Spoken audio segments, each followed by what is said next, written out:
Well, you're not really friends. And what's unusual is that I've even operated on some friends and it's changed our relationship because they've gone from being friends to being friends I operated on, and I almost am their doctor now more than their friend. And it's different. My father operated on folks in town and had an interesting perspective on this is because we're from a small town, he usually knew people he was operating on, and he often found it odd to not know a person who was operating on. He liked it better when you knew because you felt more invested, even though he had complications and things go wrong like anybody else.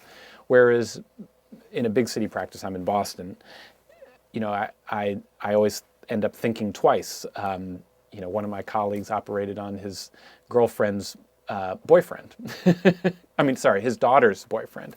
And it was, we all kind of scratch our heads. He said, well, who better to take a look at this guy? So I think there is a necessary, though, professional line where people are relying on you to be something more than a friend. They're relying on you to be a professional.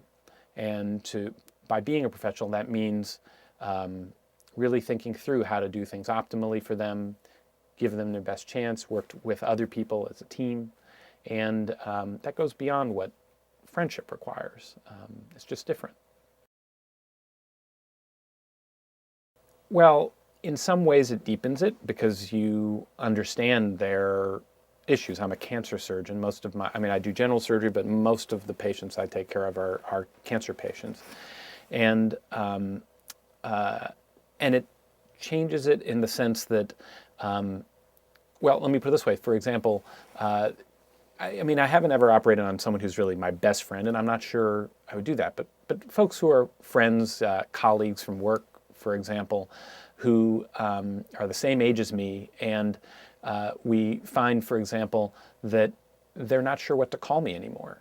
They'd always called me Atul before, and then they almost want to call me Dr. Gawande because they see me that way.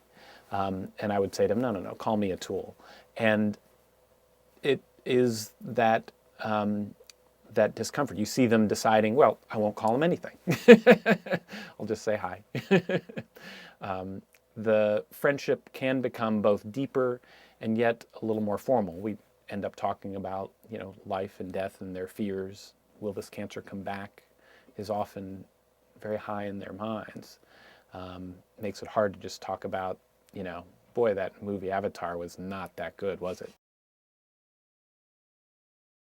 I don't think gratitude's the right word.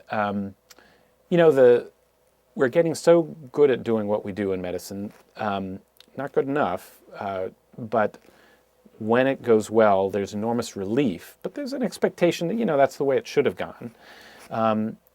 Instead, I think what they feel like is there's this person here who's a source of information for me, who can tell me something about what's going on that I don't really understand. And so when we run into each other, on the one hand, we might be sharing CD recommendations, but inevitably they can't get out of the room and meeting up without wanting to just take you aside and say, hey, I've been having this going on or that going on, and is there anything I should be worried about? And that discussion is very different. In some ways, I want to be able to escape it.